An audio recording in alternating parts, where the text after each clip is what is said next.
Hello everyone, welcome back to our channel.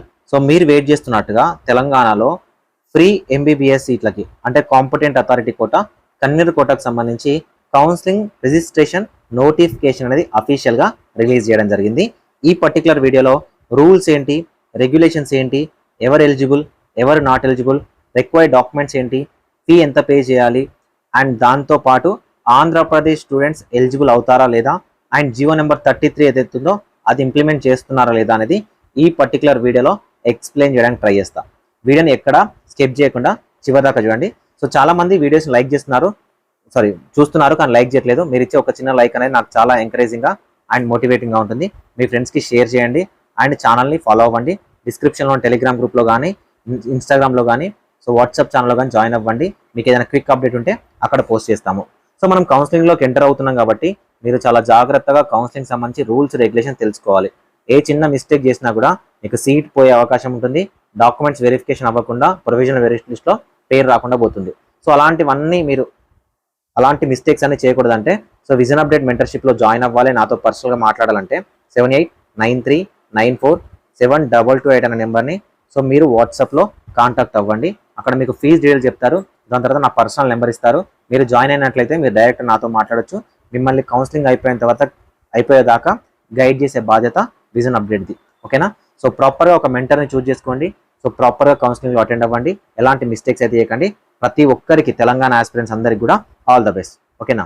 So friends, మనకు వచ్చిన notification ఇది ఏ కేటగిరీకి సంబంధించింది అంటే గవర్నమెంట్ కాలేజీలు ప్లస్ ప్రైవేట్ ఏ కేటగిరీకి సంబంధించిన నోటిఫికేషన్, అండ్ బి అండ్ సికి సంబంధించి మేనేజ్మెంట్ కోటాకి సపరేట్గా రిజిస్ట్రేషన్ నోటిఫికేషన్ వస్తుంది. ఎవరైతే స్టూడెంట్స్ తెలంగాణలో ఎంబీబీఎస్ అండ్ బీడీఎస్లో ఫ్రీగా చదువుకోవాలనుకుంటున్న స్టూడెంట్స్ ఉన్నారో వాళ్ళు రిజిస్ట్రేషన్ అయితే చేసుకోవాల్సిన నోటిఫికేషన్ ఇది. ఓకేనా? సో ఫస్ట్ కౌన్సిలింగ్ అంటే 3 స్టేజెస్ ఉంటాయి. ఒకటి registration, second stage web options, third stage reporting. ఓకేనా? సో ఇవి 3 జరిగితేనే మీకు కౌన్సిలింగ్ అనేది కంప్లీట్ అయినట్టు. సో దీంట్లో ఫస్ట్ స్టేజ్ ఏదైతే ఉందో రిజిస్ట్రేషన్, ఎంబీబీఎస్ బీడీఎస్ సంబంధించి అఫీషియల్గా నోటిఫికేషన్ అనేది రిలీజ్ చేయడం జరిగింది. ఓకేనా? సార్, ఈ నోటిఫికేషన్ ఏ రౌండ్కు సంబంధించింది, ఎన్ని రౌండ్లకు సంబంధించింది అంటే ఇది 1 టైం రిజిస్ట్రేషన్ అండి. ఓకేనా? మీకు కౌన్సిలింగ్ ఎండ్ అయ్యేంత వరకు ఈ ఒక్క రిజిస్ట్రేషన్ మాత్రమే మీకు వెబ్ ఆప్షన్ పెట్టుకోవడానికి, ప్రతి రౌండ్కి వెబ్ ఆప్షన్ పెట్టుకోవడానికి వ్యాలిడ్ అవుతుంది. సార్, నేను ఫస్ట్ రౌండ్లో రిజిస్ట్రేషన్ చేసుకోలేదు, నేను సెకండ్ రౌండ్లో రిజిస్ట్రేషన్ చేసుకున్నాను అంటే వ్యాలిడిటీ ఉండదు. సో మీరు ఫస్ట్ రౌండ్లోనే రిజిస్ట్రేషన్ చేసుకోవాలి. ఈ ఫస్ట్ రౌండ్ రిజిస్ట్రేషన్ మాత్రమే మీకు ఫర్దర్గా యూస్ఫుల్గా ఉంటుంది. ఓకేనా? సో చూడండి, MBBS and BDS courses under competent authority quota for the academic year 2025-2026 అనమాట.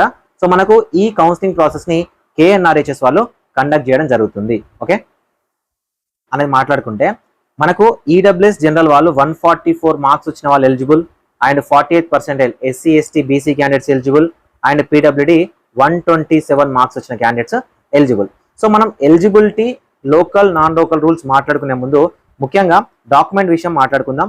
ప్రీవియస్ వీడియోనే చేశాను. నీట్ యూజీ ర్యాంక్ కార్డ్ ఉండాలి, ఎస్ఎస్సి మెమో ఉండాలి, ఇంటర్మీడియట్ సర్టిఫికెట్స్ ఉండాలి, and 10th class, 9th class and 10th class సంబంధించిన ఒకటే సర్టిఫికేట్ సింగిల్ పీడిఎఫ్లో ఉండాలి, and intermediate సంబంధించిన స్టడీ సర్టిఫికేట్ ఉండాలి, టీసీ ఉండాలి, క్యాస్ట్ ఉండాలి, మైనారిటీ సర్టిఫికేట్ ఉండాలి, ఈడబ్ల్యూఎస్ 2025-2026 అని క్లెయిమ్ చేసినట్టు ఉండాలి, పేరెంటల్ ఇన్కమ్ ఉండాలి, ఎన్సీసీ క్యాప్ ఉండాలి, అండ్ పిఎంసీ వాళ్ళకి పిఎంసీ సర్టిఫికేట్, ఆంగ్లో ఇండియన్ వాళ్ళకి ఆంగ్లో ఇండియన్ సర్టిఫికేట్. ఎవరైతే స్టూడెంట్స్ తెలంగాణలో చదవకుండా ప్రైవేట్ స్టడీ చేసిన క్యాండిడేట్స్, ఓకేనా, ప్రైవేట్ స్టడీ గుర్తుపెట్టుకోండి, తెలంగాణలో రెగ్యులర్గా చదవకుండా 10th class, 9th class, intermediate అనేది ప్రైవేట్గా స్టడీ చేసినట్లయితే ఈ 4 years రెసిడెన్సీ ప్రూఫ్ అనేది అవసరం లేదు. మేము 9th, 10th, 11th, 12th తెలంగాణలో చదివామంటే మీకు రెసిడెన్సీ ప్రూఫ్ అనేది అవసరం లేదు. నెక్స్ట్ వచ్చేసరికి ఆధార్ కార్డ్, అండ్ నెక్స్ట్ వచ్చేసరికి ఫోటో అండ్ సిగ్నేచర్. ఈ డాక్యుమెంట్స్ అన్ని కూడా మీకు ఉండాలి మీరు కౌన్సిలింగ్లోకి వెళ్ళే ముందు.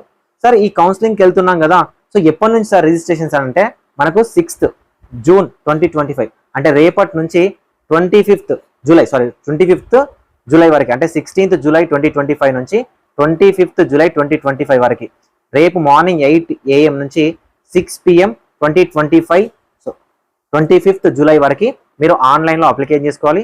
ఆన్లైన్ అప్లికేషన్ చేసుకోవడానికి మీరు నాకు సైట్ వచ్చేసరికి TSMEDADM TSmedicalaladmissions.tsche.in అనే అఫీషియల్ వెబ్సైట్ నుంచి మీరు ఆన్లైన్లో రిజిస్ట్రేషన్ చేసుకోవాల్సి ఉంటుంది. ఓకేనా. సో రిజిస్ట్రేషన్ చేసుకోవడానికి మీరు పే చేయాల్సిన ఫీజు వచ్చేసరికి మనకి ఈ సంవత్సరం ఫీ అనేది ఇంక్రీజ్ చేయడం జరిగింది. సో ఫీ వచ్చేసరికి మనకు 4,000 రూపీస్, ఓకేనా. 4,000 rupees OC and BC candidates pay చేయాలి. 3,200 రూపీస్ ఎస్సీ ఎస్టీ క్యాండిడేట్స్ ఎవరైతే ఉన్నారో వీళ్ళు పే చేయాలి. ఇది నాన్ రీఫండబుల్, ఓకేనా. మీరు పే చేస్తే ఈ ఫీ అనేది మీకు రీఫండ్ అనేది అవ్వదు. ఈ ఫీ పేమెంట్ చేసి మీరు రిజిస్ట్రేషన్ చేసుకొని సర్టిఫికెట్స్ అనేవి అప్లోడ్ చేయాల్సి ఉంటుంది. సో ఏమేమి సర్టిఫికేట్ అప్లోడ్ చేయాలి, ఆన్లైన్ అప్లికేషన్ ఎలా చేయాలనేది కమెంట్ సెక్షన్లో కమెంట్ చేయండి. అప్లై ఆన్లైన్ అని రేపు మార్నింగ్ వరకు మీకు ఆన్లైన్ అప్లికేషన్ వీడియో అనేది నేను పోస్ట్ చేస్తాను, ఓకేనా. ఇప్పుడు మనకి ఏం తెలుసు, ఎవరు కండక్ట్ చేస్తున్నారో తెలుసు, సో ఎవరెవరు ఎన్ని మార్కులు వచ్చిన వాళ్ళు ఎలిజిబులో తెలుసు, అండ్ ఫీ ఎంత పే చేయాలో తెలుసు, అండ్ ఏమేమి డాక్యుమెంట్ కావాలో తెలుసు. సో నెక్స్ట్ ఏంటంటే అసలు మనకి ఎవరు ఎలిజిబుల్ సార్ ఈ సీట్లకి, ఓకేనా. ఈ సీట్లకి ఎవరు ఎలిజిబుల్ సార్ అంటే తెలంగాణలోనే, ఓకేనా, తెలంగాణలోనే 9th, 10th, 11th, 12th. So as per 33 GO, ఓకేనా, 2024లో తీసుకొచ్చిన 33 జీవో ప్రకారం ఎవరైతే 9th, 10th, 11th, 12th అనేది తెలంగాణలో కంప్లీట్ చేసిన క్యాండిడేట్స్ ఉన్నారో, ఓకేనా. So as per GO number 33 ప్రకారం తెలంగాణలో 9th, 10th, 11th, 12th చదివిన క్యాండిడేట్స్ ఎవరైతే ఉన్నారో వీళ్ళు మాత్రమే తెలంగాణలోని కన్వీనర్ కోటా, ఓకేనా, ఫ్రీ ఎంబీబీఎస్ సీట్లకి అప్లికేషన్ చేసుకోవడానికి ఎలిజిబిలిటీ అనేది ఉంటుంది. సో చాలా మంది sir 9th class 10th class మేము ఇక్కడ చదవలేదు, మేము ఇంటర్మీడియట్ ఒకటే చదివాము, మేము ఇక్కడ తెలంగాణకు లోకల్ అవుతామా అంటే అవ్వరు. లేదు సార్ మేము 1 to 10th వరకు తెలంగాణలో చదివాము, 11th, 12th అనేది మేము ఏపీలో చదివాము, మేము ఎలిజిబుల్ అవుతామా అంటే సో వీళ్ళకి కూడా ఎలిజిబిలిటీ లేదు. లాస్ట్ ఇయర్ మీరు కేసు అనేది చూసుకోవచ్చు. 33 జీవోకి సంబంధించి ఇంకా మనకు కేసు అనేది రన్ అవుతా ఉంది. సో మీరు తెలంగాణలో అప్లికేషన్ చేసుకోవాలంటే 9th, 10th, 11th, 12th తెలంగాణలో ఖచ్చితంగా చదివి ఉండాలి.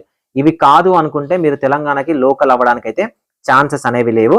సో రిమైనింగ్ ఏ క్యాండిడేట్ కూడా, ఇండియాలో ఉన్న వేరే ఏ స్టేట్ క్యాండిడేట్ కూడా తెలంగాణ అప్లికేషన్ చేసుకోవడానికి ఎలిజిబిలిటీ అనేది లేదు. సో తెలంగాణలో అప్లికేషన్ చేయాలంటే 9th, 10th, 11th, 12th అనేది మ్యాండేటరీగా చదివి ఉండాలి.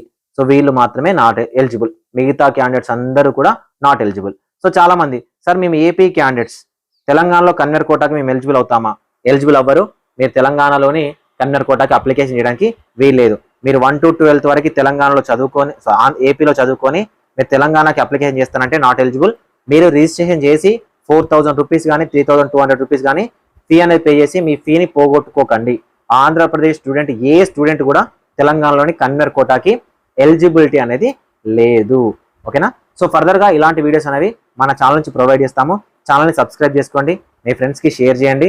సో మీకు వీలైతే మెంటర్షిప్లో జాయిన్ అవ్వడానికి అయితే ట్రై చేయండి, ఓకేనా. Thank you for watching this video.